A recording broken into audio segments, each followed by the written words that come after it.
Alors, bienvenue pour cette dernière session avant d'attaquer après les tables rondes. Donc nous allons vous présenter une session sur du PowerShell. PowerShell avec Office 365 et SharePoint. Donc après, c'est une solution où il y aura un peu de code, c'est ça? Un petit peu. Un petit peu, pas trop? Pas trop, on Pas n'abuse trop, pas. parce que sinon on va endormir tout le monde. Ouais, ouais. Donc, où il y aura un peu de code, mais après l'objectif, c'est surtout d'essayer de vous montrer des aspects sur l'industrialisation, comment, à partir des solutions Office 365 que vous avez aujourd'hui, comment mettre en place, on va dire, des choses qui vont être plus automatisées, plus industrialisées. Donc, il y a quand même un intérêt. Enfin, cette session nous semble intéressante et j'espère que le sera aussi pour vous. Donc voilà, et après, de toute façon, tout ce qu'on va vous montrer là, on pourra très bien vous le fournir après. Les scripts, tous les projets qu'on va vous montrer, ils seront à disposition si vous le souhaitez. Oui, tout à fait. Du coup, traditionnel, vous avez beaucoup mangé slide. Merci aux sponsors, sans qui l'event n'aurait pas pu avoir lieu. Donc moi, je suis Gilles Pommier, je fais partie de la société SmartView. SmartView est basée à Montpellier. On est une boîte de conseil où on fait du SharePoint, mais pas que. Et je suis MVP Office 365. Et donc Étienne Bailly, donc consultant, formateur, Office 365, SharePoint, chez iStep, à Lyon, principalement. Alors, on a coupé l'agenda en deux parties à peu près. Donc, PowerShell, une petite introduction sur ce que c'est que PowerShell pour ceux qui ne connaissent pas, quelques concepts qui vont avec PowerShell. Pourquoi on utilise PowerShell? Pourquoi on utiliserait PowerShell pour Office 365? Comment on va se connecter à notre tenant Office 365 avec PowerShell? Et puis après, quelques démos. Et à partir de ce moment-là, on pourra enchaîner sur une partie... Alors sur l'utilisation encore un peu plus poussée, c'est-à-dire comment on va développer. Alors là, moi, je vais parler d'Office 365 API, des API que vous avez à votre disposition. Ensuite, on va avoir des démos. Ben, tiens, voilà, on va avoir des démos en fait. Et moi, j'ai plus axé sur la partie SharePoint Online, quand même la partie que je connais le mieux. Voilà le menu. Donc PowerShell, qu'est-ce que c'est? Notre super pote PowerShell, donc c'est un langage de script, pas de compilation, hein, c'est à l'exécution, runtime. Ça repose sur le framework .NET, ça utilise le framework .NET en sous-couche, donc tout ce que vous pouvez faire en .NET, vous pouvez le faire en PowerShell. Hein, vous pouvez utiliser les mêmes API et les mêmes objets. Il y a des notions de snapping, de modules. Chaque outil, Active Directory, SharePoint, chaque univers, en quelque sorte, va proposer ses modules, ses snappings qu'on va pouvoir plugger. Et comme ça, on va pouvoir se brancher, piloter Active Directory, piloter SharePoint, piloter n'importe quel outil qui proposera un snapping PowerShell. Il y a ces notions-là. On parle aussi dans PowerShell de commandlet ou de fonctions. GetService qui me liste par exemple les services qui sont en exécution sur mon serveur ou sur mon poste courant. Set Content Database qui va modifier des paramètres d'une base de données de contenu, SharePoint, la taille, etc. Ça, c'est des commandlets. On peut y mettre des paramètres, c'est un langage classique. Et c'est bourré d'alias. PowerShell, vous allez pouvoir avoir 30 écritures de code qui font la même chose et avec une écriture différente, parce que c'est bourré d'alias. Le getChildItem, qui liste le contenu d'un répertoire, ou d'un univers, en tout cas par exemple quand on est dans le file system, ça liste le contenu d'un répertoire, ben, c'est le dir MS-DOS, vous voyez, old school, commande MS-DOS, ils ont mis un alias, mais on peut faire aussi un ls, un peu façon Unix, et il y a plein d'alias pour les mêmes commandes. Alors ça c'est un peu perturbant quand on récupère du code, parce qu'on peut aussi ne pas connaître forcément tous les alias, et ça crée une complexité à la lecture selon moi. Alors un petit peu de syntaxe. Je vous inonde pas trop, c'est le dernier slide bourré de syntaxe, mais quelques commandlets qu'il faut connaître quand on fait du PowerShell, elles sont essentielles pour apprendre le langage. Le getHelp, vous le mettez sur n'importe quelle commande. GetHelp, GetService, ça va vous donner toute la documentation sur GetService, et vous saurez comment afficher les services qui run, qui sont stopped, etc., qui sont arrêtés. GetMember, c'est un langage objet. Vous retournez des collections d'objets, des tableaux d'objets, pour savoir quelles sont les propriétés. C'est un client. Client.nom, .prénom, .truc, .machin. Ça, c'est des members, des propriétés. Pour connaître les members d'un objet que vous ne connaissez pas, vous faites un getMember. Ceux-là, ils sont super importants quand on ne connaît pas trop les API. GetModule, ça nous permet de voir les modules qui sont chargés. Est-ce que je bosse avec SharePoint? Est-ce que je bosse? Pareil pour les snap-in. Et getCommand, ça permet de découper dans un module, on a plein de commandes. Dans le module SharePoint Online, on va dire Azure Online, on a toutes les commandes de connexion, création d'utilisateurs. On va pouvoir récupérer toutes les commandes du module Office Online, dans notre cas. GetCommand, ShowCommand. Ce slide-là, je l'aime bien. En tout cas, pour moi, il y a à peu près tout ce qu'on doit savoir pour clé en main du petit développeur. Il y a une notion très forte de pipeline, la barre verticale, le pipe dans PowerShell, façon langage de script, où le résultat de la commande précédente peut être injecté dans la colonne de la commande suivante. Donc on va avoir des lignes à rallonge où on veut get web et puis pipe, et on va travailler à partir de ces web et faire quelque chose dessus. L'objet courant, PSItem, $PSItem, qu'on a aussi en alias $_. Je vous dis, les alias, ça peut être perturbant. Ça, c'est la version longue. Ça, c'est la version courte. Where, c'est un point d'interrogation. For each, donc c'est un langage objet. On va pouvoir requêter where, mais ça marche aussi where object, ça marche aussi point d'interrogation. Ça, c'est galère. For each, %. Ceux qui écrivent %, moi, je les jette par la fenêtre. Select, etc. Donc, c'est assez classique. On va pouvoir requêter sur nos objets et travailler petit à petit avec tous ces objets. Et puis, PowerShell, on l'utilise énormément parce que c'est un langage d'interaction entre plusieurs langages. C'est souvent un passe-plat. On va récupérer des données d'un système, les exporter dans un autre. C'est un langage souvent de transition. Donc, nativement, tout ce qui est import CSV, export Excel, export XML, file, etc., c'est natif. Vous allez sérialiser un fichier texte, le transformer en une collection de clients. Il y avait un client, une ligne par client dans votre fichier CSV. Ça se transforme en un tableau de clients et puis pop-off. Vous requêtez dessus, where, et vous les envoyez dans une liste SharePoint, yalla. Alors, quelques exemples. Triviaux, moi je trouve que ça se lit bien et que c'est assez. Je trouve qu'on peut bien deviner, même sans connaître le langage, ce que ça peut bien faire. Get service, pipe, where. Je vois tous les services de mon serveur qui sont dans le statut running, tous ceux qui sont démarrés. Si je veux choper tous les process de ZS qui sont gourmands, vous savez, le fameux w3wp.exe, les pools d'applications de ZS, et ben là, je vais pouvoir choper tous les process web dont la mémoire physique est supérieure à 300 MB. Tous les processus qui commencent à être gourmands. En gros, on peut supposer une fuite mémoire, un développement moisi qui ne libère pas la mémoire, etc. Ce genre de traitement, les fichiers supérieurs à 50 mégas, récursivement dans un dossier. Donc, par exemple, dans le file system, votre fameux lecteur Z que vous avez tous dans votre grosse entreprise, avec tous les méandres des fichiers, et avec une commande comme ça, l'admin il va assez pouvoir voir qui a stocké sa vidéo de 2 gigas dans les présentations commerciales, ou accéder à l'event log de Windows. On est plus dans le cas d'un serveur.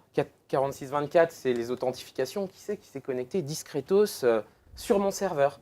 Là, je vais pouvoir regarder les 50 dernières connexions sur mon serveur et savoir qui a formaté le disque.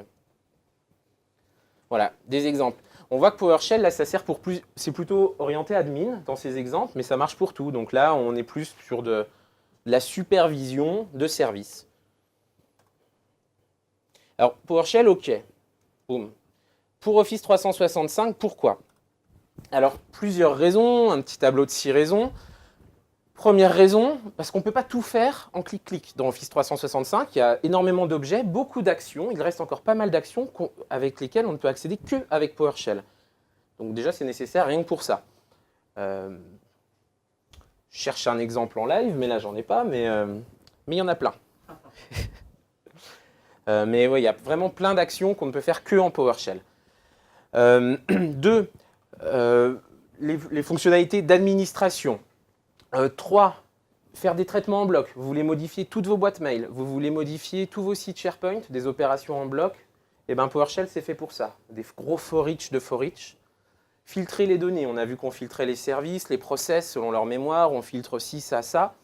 PowerShell c'est fait pour ça. On filtre en live. Import-export des données. Généralement dans vos scripts PowerShell, à un moment il y a un import-export de données, c'est très plausible en tout cas.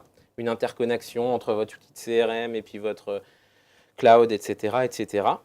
Et puis PowerShell, c'est un outil qui se branche à tout. Je vous ai dit, il y a des snap-in, des modules. Donc sur les produits, on va pouvoir piloter avec le même langage Azure, Exchange, SharePoint, Office 365, et puis tout ce qu'on veut. Il y a toujours un petit plugin PowerShell pour nous. Donc voilà l'idée de PowerShell. Rapidement, dans un rôle Office 365, les différents niveaux d'administration, je ne sais pas si vous avez déjà essayé l'application admin Office 365. Elle est assez light, hein. On a la liste des utilisateurs, on peut créer un utilisateur, on ne fait pas grand-chose. Quand on a besoin de faire plus, on va dans l'Admin Center, qui est un site web, Office 365. On est un cran plus haut. Là, on a tout un ensemble de portails, d'administration, Exchange, Skype, tout ce qu'on veut. Et si on veut aller encore plus haut, on a besoin d'utiliser PowerShell. Et encore un cran plus haut, c'est ce que vous présentera Gilles, qui est top level. C'est la partie un petit peu API unifiée, globale, Office 365. C'est les différents axes pour utiliser PowerShell et Office 365. Alors, connectons-nous à Office 365 avec un petit PowerShell. Quelques prérequis.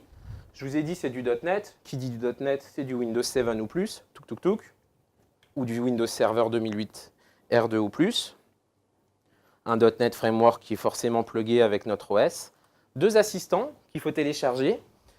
Le Microsoft Online Service Sign-in Assistant et le module Azure Active Directory pour PowerShell. Les deux là, c'est 2 petits exés. Suivant, suivant, suivant, terminé, suivant, suivant, terminé.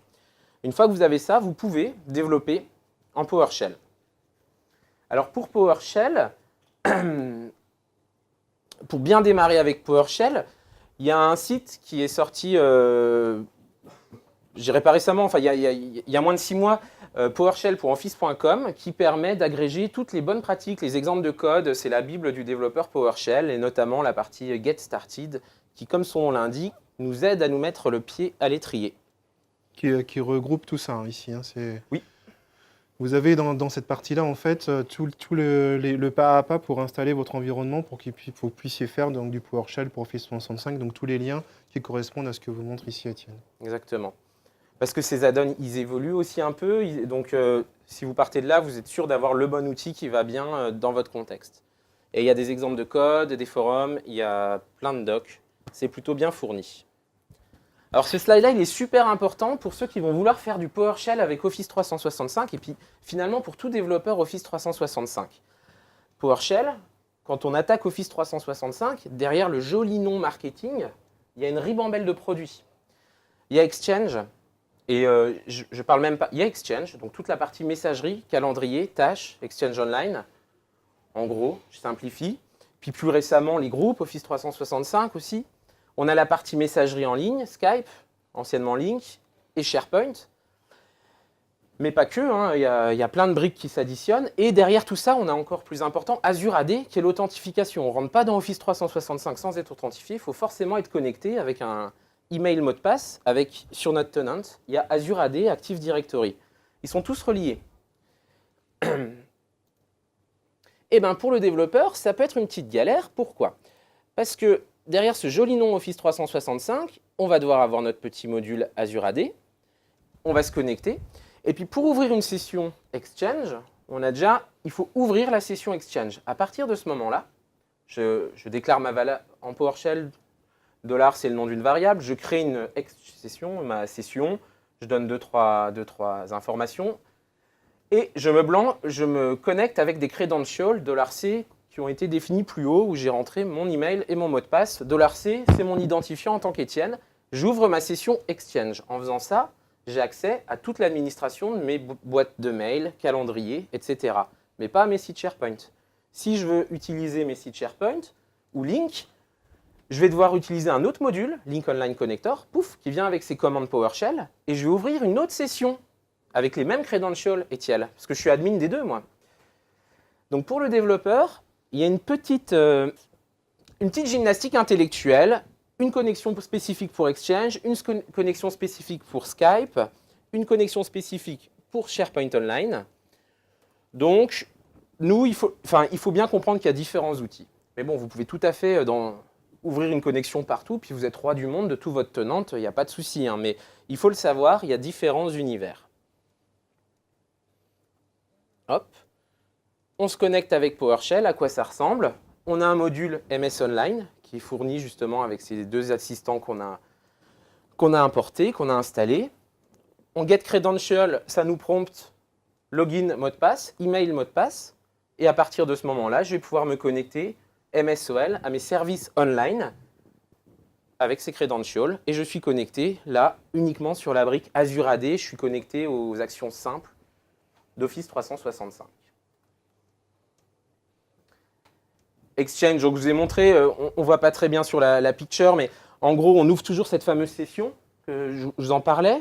Il va télécharger tous les modules online, toutes les commandes, et il me rajoute le Add Mailbox Folder Permission, qui va vraisemblablement me permettre d'ajouter une permission à un dossier de boîte mail. Voilà, une fois que j'ai fait ma session, j'ai toutes les commandes en plus, et je vais pouvoir les utiliser. Ça, c'est le show command. Show command, ça vous le met dans une fenêtre séparée. Vous avez accès avec un petit wizard à toutes les commandes si vous voulez savoir les paramètres nécessaires. Ça, c'est la connexion à Exchange Online. Alors, des démos. Première démo, en fait, on a quelques petites démos. Hop là. On lance notre magnifique client PowerShell et puis on va faire une première connexion à notre tenant PowerShell. Donc là, moi, je vais vous montrer. On a un tenant dans cet univers. Comment on se connecte? C'est pas du tout ça. Comment on se connecte à du PowerShell via portaloffice.com? J'ai un tenant Office 365 avec quelques utilisateurs. Et là, je me suis connecté en tant qu'admin et donc je suis logué sans ruban. Ah ouais, d'accord, c'est un... Sympa. En tant qu'admin... Sympa, j'aime beaucoup. J'aime beaucoup. Dans 5 minutes, peut-être encore. Non, mais c'est vrai que c'est un outil vivant. C'est bien, ça stimule l'intellect. Alors, très bien. Moi, ce que je voulais vous faire, c'était par exemple quelques petites démonstrations toutes basiques déjà. Tac, je vais demander à m'authentifier en tant que mon petit adminios. Hop, donc login, mot de passe. Password 1, 2, 3. Et je me connecte à mon service cloud. Là, je suis donc connecté. Jusqu'ici, tout va bien, mais ça s'est probablement très bien passé. À partir de ce moment-là, si je veux savoir quelles sont les commandes qui sont dans mon module MS Online, pouf, je vois mes commandes. Je vous disais, il y a le show command qui vous ouvre une sorte de pop-it. Ça pourrait être sympa, cet outil, si on n'était pas frisé derrière et si on n'était pas condamné à l'utiliser en frisant toute l'interface. Donc, il faut ouvrir une fenêtre à côté. Peu importe. Moi, je voulais vous montrer les différents modules. J'ai par exemple un module BitLocker de cryptage, etc. Et puis, dans les méandres de mes modules, moi, je vais retrouver mon MS Online. Et dans mon MS Online, je retrouve ces fameuses commandes qu'on a affichées là, mes commandelets. Et puis, quand je veux utiliser le commande MSOL Service, je vois qu'il attend qu'un seul paramètre, les credentials, le $C. Là. Vous voyez le truc? Ça nous permet, quand on ne connaît pas trop les modules, ce qui est le cas, il y en a tellement, de s'y retrouver un petit peu plus facilement.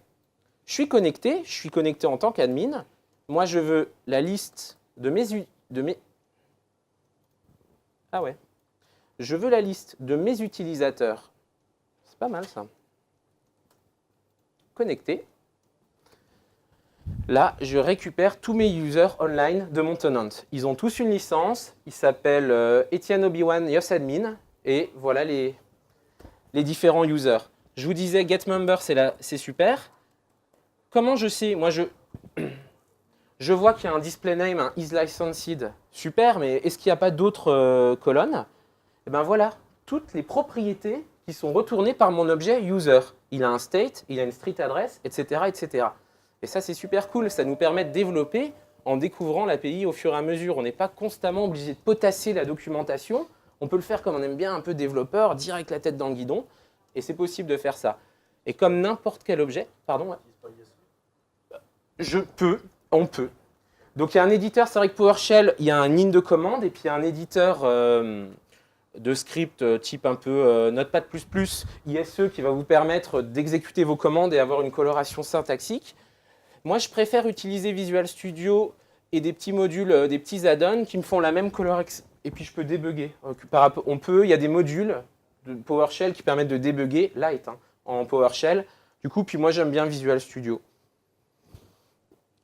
Donc voilà les dernières petites démos. Et pour ceux...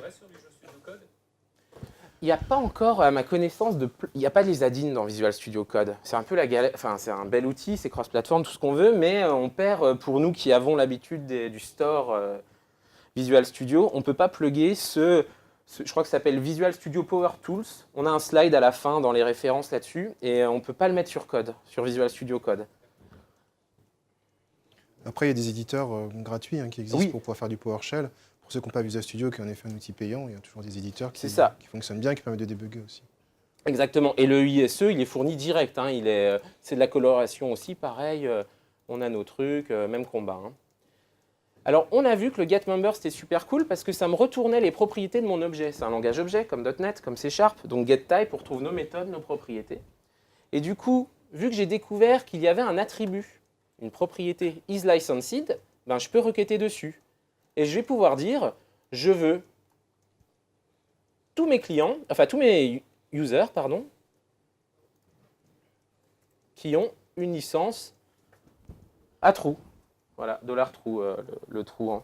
Et voilà, à partir de là, on va pouvoir commencer à filtrer. Et on voit la notion du pipeline. On a nos users, where, object, et on pousse nos critères de filtre. Excellent.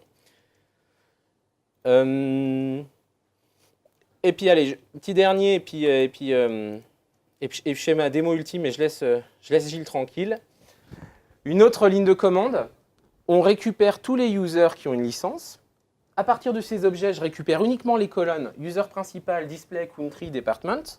Et de ce jeu de données-là, de 4 colonnes que je viens de sérialiser, de coder en mémoire, je l'exporte en CSV, dans un fichier CSV. Et ça, c'est easy peanuts. Vous voyez le truc ? Et normalement, dans C, Dev, PowerShell, Temp, voilà, peut-être qu'il y a un fichier licensed user, peut-être qu'on pourrait l'ouvrir et voir un peu ce que ça a fait. Fichier, donc c'est un fichier CSV, donc données externes, autres sources, fichier texte. Enfin, vous me croyez sur parole. On va faire une formation Excel en même temps. Non, mais bon, vous me croyez sur parole, je vous dis. Donc délimiter, bof, oui, délimiter c'est bien, il y a des en-têtes, ouais. Tac, tac, il y a des en-têtes, on commence en ligne 1. C'est des virgules. Vous allez voir, c'est incroyable. C'est Excel, ça. Voilà. Et on retrouve nos différentes informations, et puis voilà. Super. Et puis vu que mes utilisateurs, j'ai mis aucune information dessus, c'est tout pourri, parce qu'on ne voit pas, mais ça aurait pu être vachement bien. Mais là, on retrouve mes informations faciles, easy, qui sont exportées en CSV, en HTML, en XML, quel que soit le format, en tableau, en encodage, tout ce que vous voulez. Une deuxième démo, la dernière que je voulais faire, là j'accélère un peu, c'est une démo où on va essayer de mettre en place quelque chose, une signature d'entreprise. Alors pour faire ça, je vais avoir envie de mettre une signature, mais pour tous mes collaborateurs de ma ferme Office 365. Donc, je voudrais un template dans ce genre-là. Une signature bien corporate, nom, prénom, job, tout ce qu'on veut. Un email, un numéro de téléphone. Et puis, une signature complémentaire, une sous-signature pour l'event du moment de ma communication. Et puis comme ça, mon service com, il peut pousser dans les signatures des collabs un peu plus d'infos. Ça, c'est le template HTML, c'est un fichier HTML. À partir de ce template-là, on a travaillé, on est content. On va faire autre chose. On va un tout petit peu le dynamiser. Pour les développeurs .NET, vous reconnaîtrez le parenthèse 0, 1, 2, 3 qui laisse sous-entendre qu'on va injecter dans un string builder des infos. En l'occurrence, le nom du bonhomme, son prénom, son poste, son numéro de téléphone. Ça, c'est mon nouveau template dynamique, appelons-le dynamique. Et puis, ma popote Rapidos, elle ressemble à ça. Vous vous souvenez? Alors, première étape, j'importe MS Online, je get credential, donc ça j'ai déjà fait, je ne vais même pas le faire. J'ouvre une session Exchange, ce coup-ci, avec les credentials de l'ARC. Je commence directement là parce que je peux.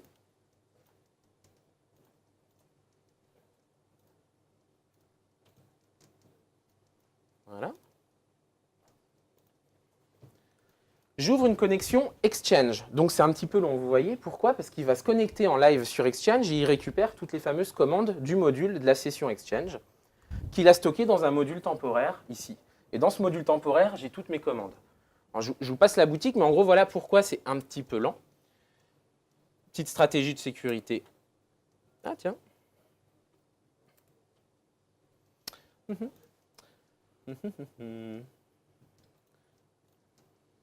Alors, un petit truc. Ne pas hésiter à lancer en tant qu'admin PowerShell. Je pense que le problème vient surtout de là.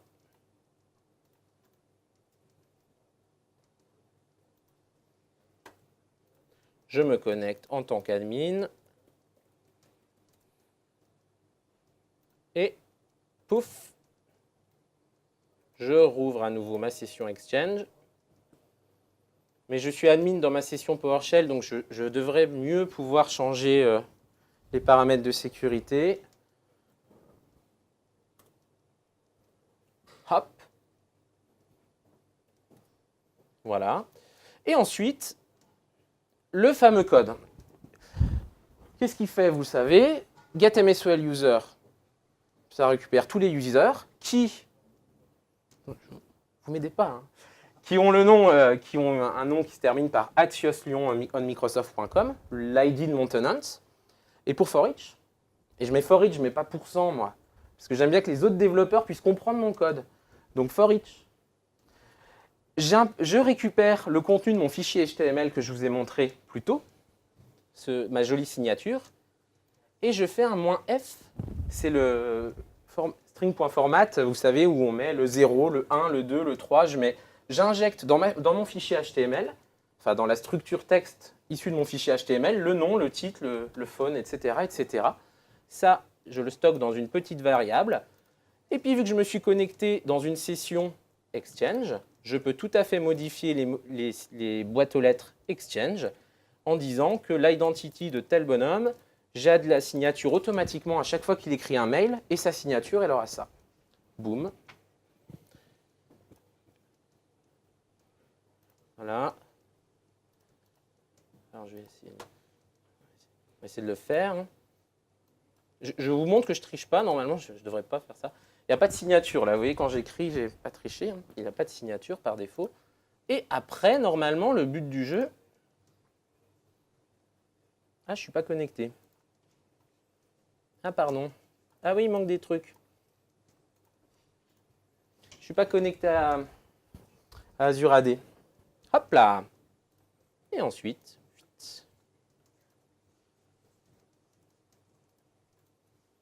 j'applique vraisemblablement la signature sur for each de mes petits gars. Donc on avait 3 gars, il y avait Obi-Wan, il y avait Étienne, il y avait l'admin. Et puisque je suis confiant, j'ouvre un navigateur en tant que Obi-Wan, ou en tant qu'admin d'ailleurs. On y croit, hein. Parce que là, je crois qu'il y a un petit timeout si je le fais d'ici. Je crois qu'il faut attendre un petit peu que ma signature soit appliquée. Donc, on va le faire dans un autre navigateur. Hop, hop, hop.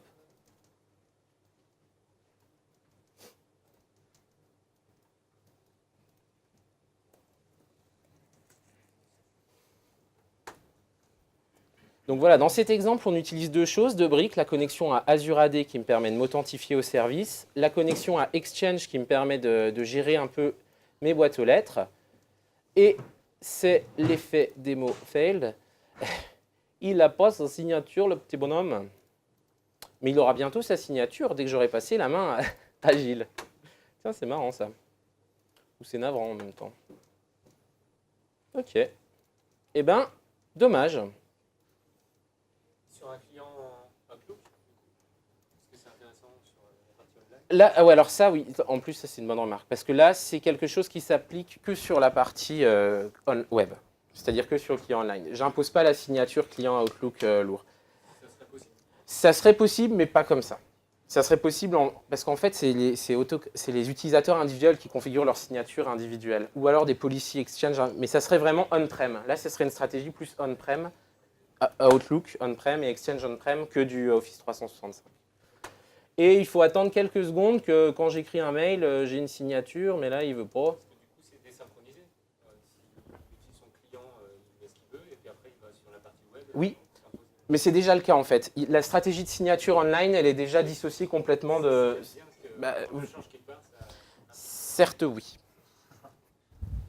Donc, la mise en place de signature dynamique en cours de finalisation de debug de ce côté-là. Donc, je reprends la main de mon côté.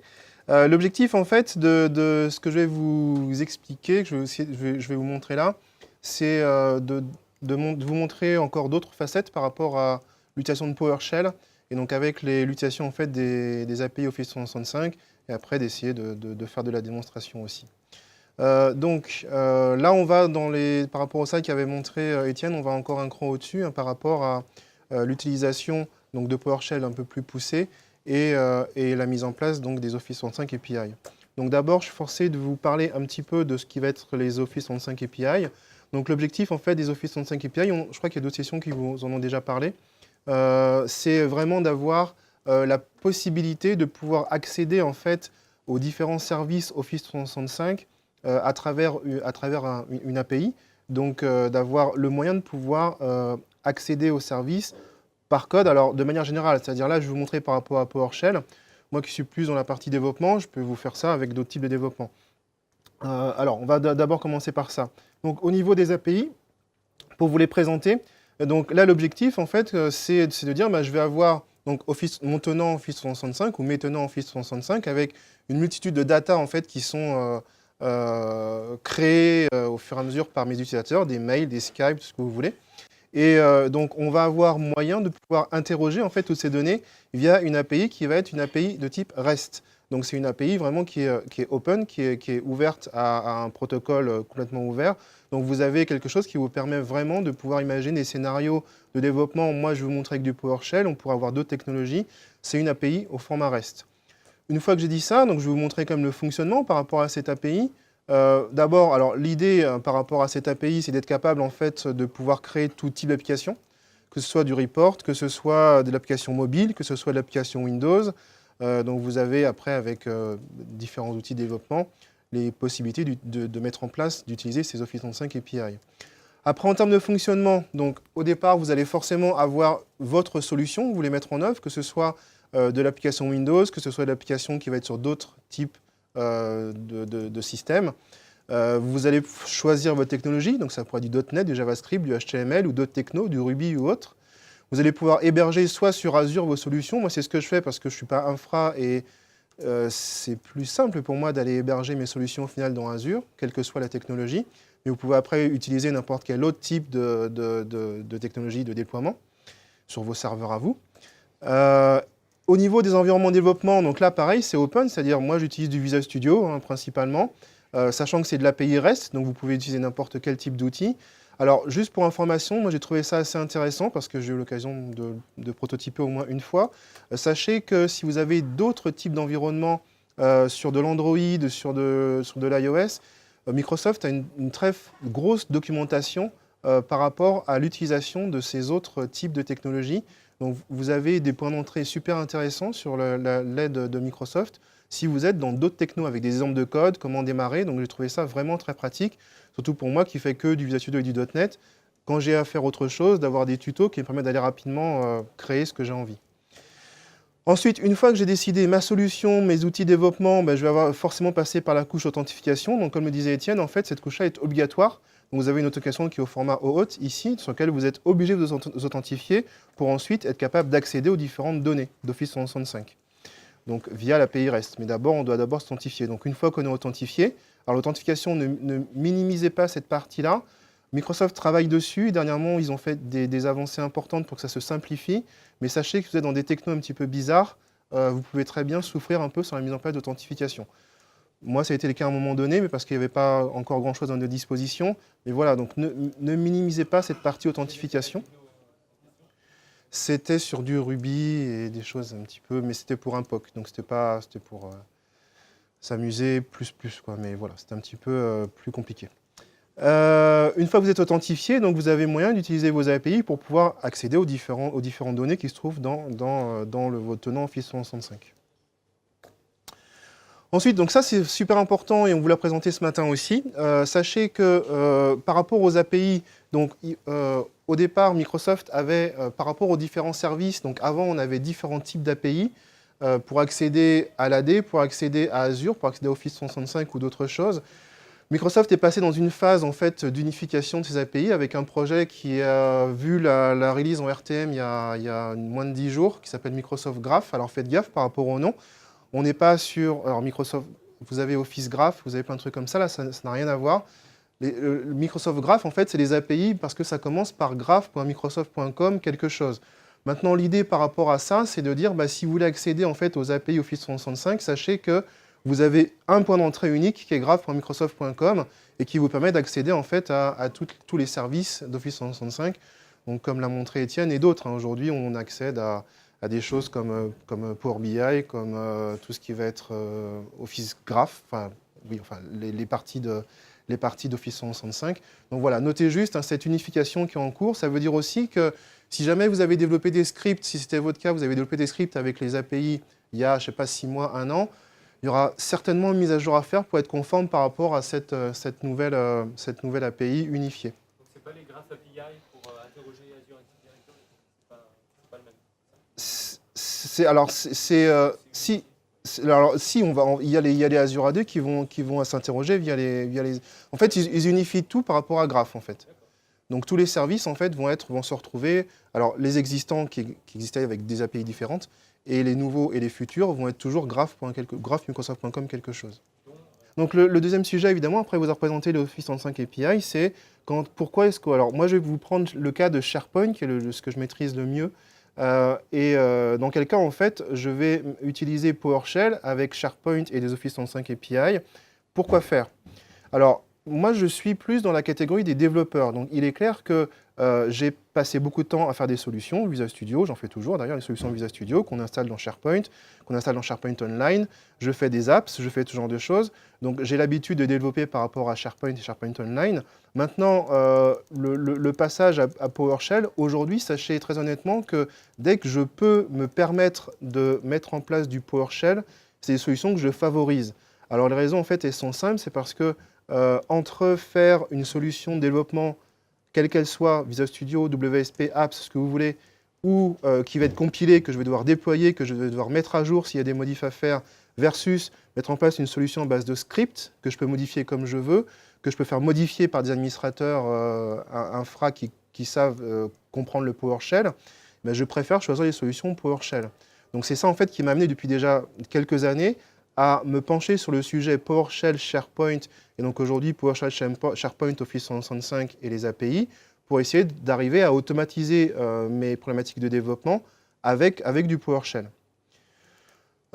Pour ça, par contre, alors dans le cas de SharePoint, je vous dis alors SharePoint ou SharePoint Online, ce que je vous dis là, c'est valable pour les deux. Pour arriver, par contre, à être efficace par rapport à ce que je vais vous montrer, vous êtes forcé de connaître un minimum, c'est-à-dire connaître un minimum. Dans le cas de SharePoint, c'est de connaître la structuration de l'architecture logique de SharePoint, c'est-à-dire de savoir que vous êtes avec des collections de sites, des listes, des items, avec un modèle objet qui est connu depuis déjà fort longtemps. Et c'est ce modèle objet qui nous permet de pouvoir écrire nos scripts pas à pas. Donc si vous ne connaissez pas le fonctionnement, on va dire, du modèle objet et unitaire natif de SharePoint, vous aurez plus de mal à écrire vos scripts. Parce que les scripts, en fait, suivent exactement la démarche unitaire de ce qu'on fait dans l'interface, par code. Donc on est vraiment sur quelque chose d'équivalent. Donc il faut d'abord connaître évidemment le modèle sur lequel on travaille. Alors dans le cas de SharePoint, ça sera le modèle objet SharePoint. Dans le cas d'Exchange ou autre, ça sera des modèles qui sont liés aux autres services. Ensuite, donc, si vous voulez vous connecter à PowerShell et à l'admin central de SharePoint, donc là, c'est juste un slide rapide. Vous avez les références sur PowerShell.office.com et vous avez, une fois que vous avez récupéré vos credentials, vous avez la possibilité de vous connecter à l'admin central de cette manière-là, donc avec un connect SPO service. Notez au passage que tout ce qui concerne en fait SharePoint Online sera préfixé, les commandes seront préfixées par SPO quelque chose.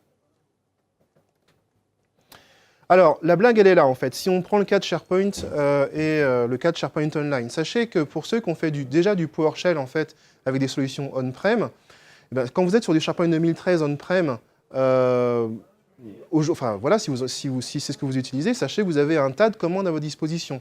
vous avez pratiquement 800 commandes à votre disposition. Dans la partie SharePoint Online, on n'a pas ces possibilités-là. C'est-à-dire dans la partie SharePoint Online, de base, Microsoft a prévu une trentaine en fait, de commandes disponibles. Donc là, si vous n'avez pas fait de script pour SharePoint Online, sachez que l'idée de reprendre des scripts existants on-prem et de dire ça va marcher sur du online, ça va juste pas être possible parce que vous voyez que le nombre de commandes ici n'a rien à voir.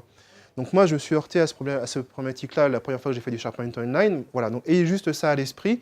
Globalement, en fait, ce que vous avez online, c'est les capacités de pouvoir adresser en fait les collections de sites, ça veut dire créer une collection de sites, d'avoir les possibilités de créer des groupes, de pouvoir administrer au niveau collection de sites. Mais lorsque vous allez vouloir faire des choses à un niveau en dessous, là, ça va être un peu plus compliqué.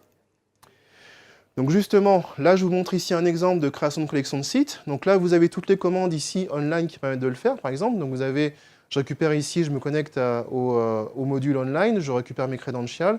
Je me connecte ici au tenant, ici, de mon SharePoint Online avec mes credentials. Et après, en une seule ligne de commande, ici, je suis capable de créer une collection de sites, ici. Maintenant, ça, c'est des commandes de base que l'on me donne ici que Microsoft a donné avec le module de SharePoint Online. Une fois qu'on a ça, évidemment, ce n'est pas suffisant pour faire toutes les opérations que l'on veut. Donc une fois qu'on a fait ça, après, il reste les questions. Qu'est-ce qu'on va pouvoir faire? C'est-à-dire, est-ce qu'on va utiliser, par exemple, les Office 365 API avec du langage client-serveur Object Model pour pouvoir adresser les opérations différentes? Est-ce que je me contente d'utiliser les opérations au niveau collection de sites et puis après, il me faut d'autres solutions de dev? Ou est-ce que j'ai d'autres types de solutions? Donc là, c'est là où je veux en venir, en fait, c'est par rapport aux Office 365 API, vous avez un projet, en fait, qui est un projet que vous trouvez sur GitHub ici, qui est un projet extrêmement intéressant, qui sont les commandes, en fait, PNP PowerShell. Donc les commandes PNP PowerShell, vous avez l'adresse ici, donc quand vous aurez les slides, vous aurez l'adresse qui sera présente ici. Et le but de ce projet, donc il y a un projet hébergé sur GitHub qui est suivi par des gens de Microsoft. Il n'y a pas de support forcément dessus, mais c'est un projet qui évolue avec pas mal de personnes. En fait, ça vous donne toute une série de commandes complémentaires pour pouvoir adresser SharePoint Online et aussi on-prem. Alors c'est là où je veux en venir. Si vous connectez en fait à cette URL-là, vous allez tomber dans un répertoire. Alors, ne faites pas comme moi la première fois, c'est-à-dire n'allez pas récupérer les sources et essayer de les compiler. C'est débile. Moi, c'est le réflexe de développeur, mais bon, c'est comme ça. Vous avez un répertoire bin, un répertoire binaire qui vous permet en fait d'avoir un setup d'installation ici. Donc, ce setup d'installation vous permet d'installer en fait les commandes. Donc, c'est un MSI qui vous permet d'installer les commandes qui vont bien. Il n'y a rien à faire. Alors, l'intérêt de ces commandes-là, que je vous détaillerai après, l'idée, c'est de dire, je vais avoir la possibilité d'installer des commandes pour adresser en fait SharePoint Online, mais aussi, j'ai un binaire pour adresser aussi SharePoint On-Prem. Donc, avec ça, en fait, on a une solution, on va dire, qui va nous permettre de pouvoir créer tout un tas de scripts qui seront valables pour du online et pour du on-prem. Et c'est une solution qui est vraiment super intéressante à suivre. Alors, les commandes que vous allez avoir à votre disposition, donc une fois que vous avez installé en fait votre MSI, vous allez avoir des commandes ici qui vont vous permettre par exemple de pouvoir mettre en place du branding, mettre en place ici des apps, mettre en place des types de contenus, des event receivers, des features. Donc vous avez toutes les fonctions en fait qui étaient manquantes, enfin qui nous manquent par rapport à ce que propose Microsoft à la base. Donc toutes ces commandes-là ici sont des commandes qui utilisent les API Office 365, mais maintenant pour moi c'est des commandes PowerShell qui sont directement disponibles et que vous pouvez utiliser. C'est vraiment une bibliothèque super importante qu'il faut vraiment utiliser, que vous soyez on-prem. À la base, c'est cloud, mais vraiment on-prem, ça marche du tonnerre aussi. Ça va enrichir aussi les bibliothèques natives et ça encapsule tout Client Object Model, les contextes current, fonctions de callback, toute cette complexité-là. Non, nous, ça se transforme en une fonction PowerShell toute simple et ça nous simplifie la vie. L'essayer, c'est l'adopter. Alors, donc j'ai 2 démos à vous faire. Il nous reste quoi, 5 minutes, c'est ça? Même pas? On a passé le temps? Non? Enfin, on va y aller. Ok, on est large. Donc là, en fait, c'est juste une première partie pour vous montrer vraiment la base qui est disponible de la part de Microsoft, c'est-à-dire les capacités ici de pouvoir donc, importer ici donc, le module ici SharePoint Online. Donc là, mes démos, c'est sur du online ici.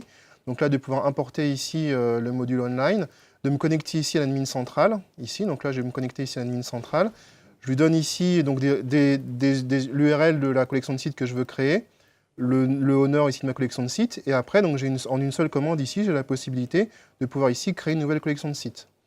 Alors, relatif à ce que disait aussi Étienne tout à l'heure, sachez que vous avez ici, par exemple, le remove SPO delete site, qui est une commande PowerShell qui permet en fait de pouvoir, lorsqu'on supprime un site, une collection de sites, pardon, qui va dans la corbeille, la deuxième commande en fait permet de supprimer de la corbeille la collection de sites. Cette deuxième commande ici, remove SPO delete site, n'existe qu'en PowerShell. Vous n'avez aucun moyen de le faire au niveau de l'interface.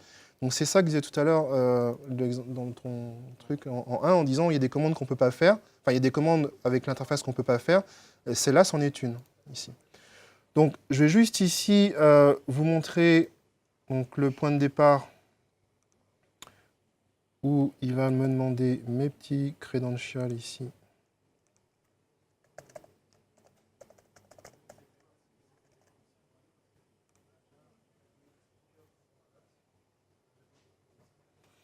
OK, et après, donc j'ai pas besoin de faire le remove parce que je pense qu'il n'existe pas. Et je vais créer ici ma collection de sites. Donc la création de collection de sites ici se fait avec donc, le owner, le stockage, si c'est enfin le template. Alors évidemment, là, moi je connais mes templates ici SharePoint. Donc je sais que le STS-0, ça sera mon site d'équipe ici. Et si je retourne ici sur ma console, mon admin de SharePoint Online, et si je fais juste un refresh, donc là, on va voir normalement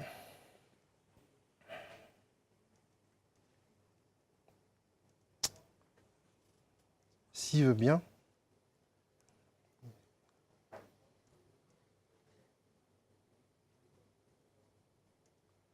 Suspense. Ah bah dis donc, ah si. Ok, donc là ce que je vais vous montrer c'est ça ici, c'est vous montrer en fait que j'ai ma collection de sites ici qui est en cours de création. Ok, donc là c'est juste pour vous montrer. Alors évidemment j'en ai créé une au-dessus pour gagner du temps, parce que là la création peut durer 5 minutes, donc vu qu'on n'a déjà pas beaucoup de temps, on va essayer de ne pas en perdre plus. Donc là j'en ai créé une au-dessus qui est exactement le même script que je viens de vous montrer à l'instant. Donc ça, c'est la création ici d'une collection de sites avec les commandes de base. Et là, maintenant, dans le deuxième script ici, je vais vous montrer pour aller un peu plus loin. C'est-à-dire, je récupère ici exactement la même chose ici en amont, c'est-à-dire j'ai exactement le même script de départ, sauf l'URL ici qui est différente, qui se connecte à démo YOS Lyon. Et à partir de là, en fait, moi, je vais vous montrer d'autres commandes ici qui sont intéressantes, comme par exemple les capacités, par exemple, ici en une seule ligne de code, de pouvoir créer ici un groupe de sécurité avec des permissions ici spécifiques. Donc là, ça, c'est des commandes qui sont disponibles de base dans les modules de Microsoft. Donc là, alors, on regardera après ce que ça a fait. Alors, je vais tout de suite partir sur cette... donc là, normalement, il a créé le groupe, on va regarder après.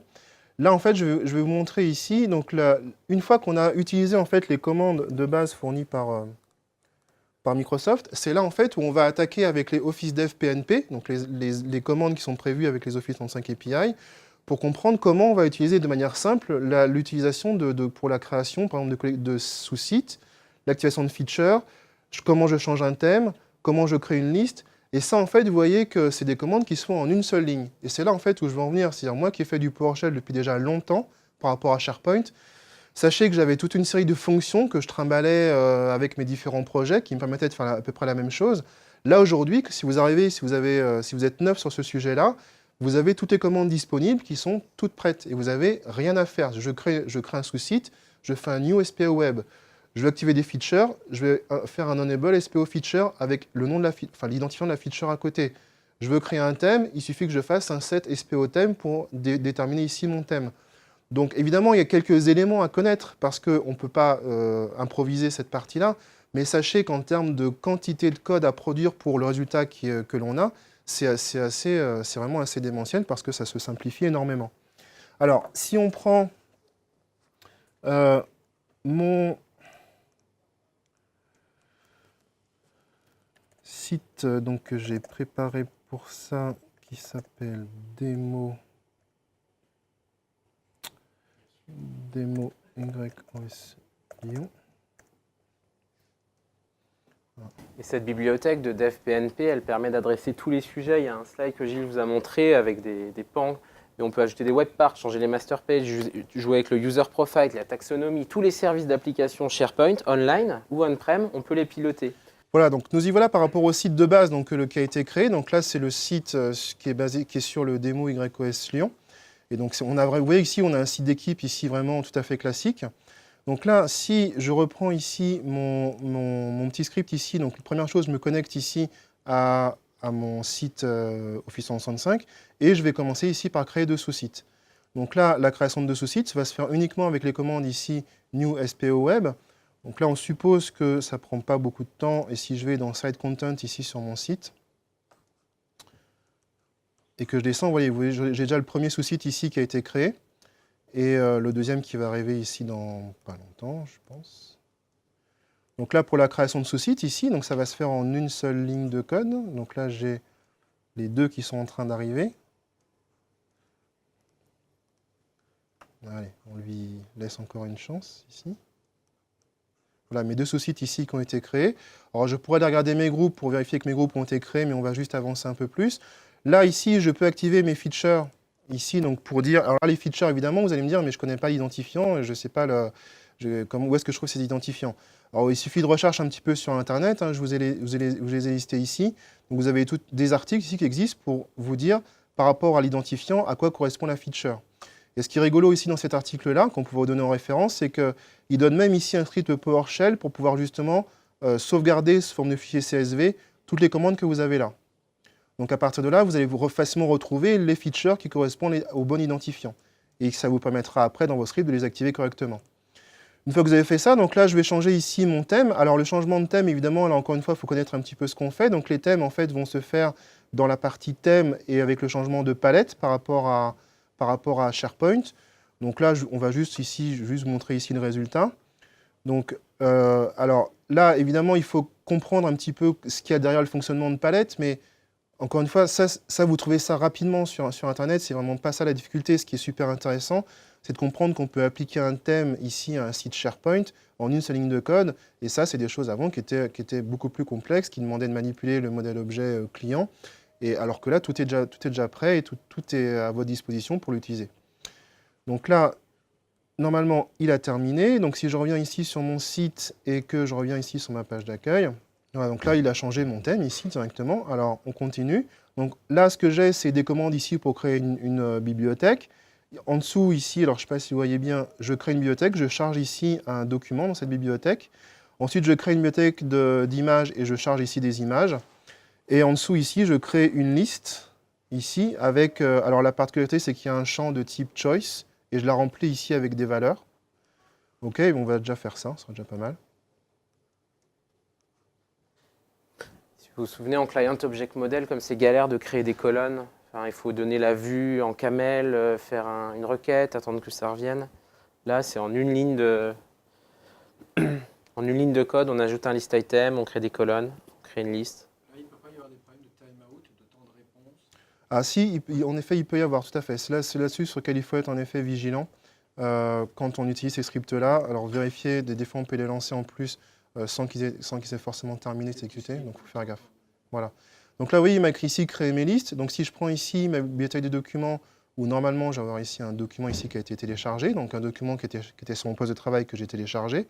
Des images ici donc, qui ont été aussi, donc une bibliothèque d'images avec des images ici qui ont été téléchargées. Donc c'est des images d'aujourd'hui. C'est beau, hein? Et donc sur une liste ici custom, donc cette liste custom, en fait, bah là la particularité ici, je vais vous montrer ça comme ça, c'est que dans cette liste custom, où j'ai un item ici qui a été créé, quand je fais un new item, vous voyez ici, j'ai un champ ici de type choice. Donc là encore une fois, c'est un truc qui est super facile en script, en une seule ligne, alors que, enfin, voilà, c'est des choses qui ne sont pas forcément, avant, qui prenaient beaucoup plus de temps. Et là, des personnes qui ne sont pas forcément dev peuvent tout à fait faire ça. Alors, on va aller un tout petit peu plus loin et c'est la fin de la démo. Ici, donc, je vais vous faire un dernier point que moi je trouve assez amusant. C'est des capacités ici de dire je peux très bien supprimer ici une web part de ma page d'accueil et en ajouter ici une autre, ici. Donc là, une web part de type picture. Donc là, on va peut-être pas aller jusqu'au bout, mais l'idée, si je reviens ici sur ma page d'accueil, vous allez voir que donc j'ai la zone ici du milieu qui a disparu et qui a été remplacée par une picture library. ici. Donc la Picture Library, après la fin de la démo, c'est d'afficher les images d'aujourd'hui. Mais vous aurez compris un petit peu l'idée, et là on est pris par le temps, donc on va aller un petit peu plus vite. Donc voilà, là l'idée c'était de vous montrer que entre ce que propose en fait Microsoft, entre les solutions qui existent que vous pouvez trouver sur GitHub, les Office Dev PMP, ben, vous avez des capacités de pouvoir automatiser. Là où on vous a montré par rapport à SharePoint, ben, évidemment, quand on est spécialiste des autres modules, il y a les mêmes possibilités qui sont extrêmement intéressantes pour tout ce qui va être automatisation. Et c'est pour ça que moi aujourd'hui, il y a encore quelques années, je faisais ça avec du dev, où j'activais une feature qui me faisait tout ça. Là aujourd'hui, je ne fais pas ça. Si j'ai 500 sites à livrer, avec 400 qui sont avec ce modèle-là et 100 qui sont avec un autre thème, bah ça va bien m'arranger d'avoir fait un script pour ça au lieu d'avoir fait une solution de dev. Donc c'est là aussi où je veux en venir, c'est privilégier les solutions PowerShell quand vous pouvez le faire parce que c'est des solutions qui ne demandent pas de compilation, recompilation et de mise à jour.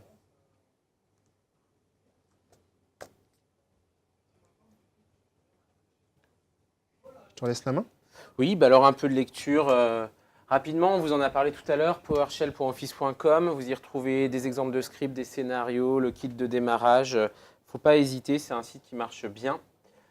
2-3 autres références. Le fameux template pour Visual Studio qui vous permettra d'avoir la coloration syntaxique.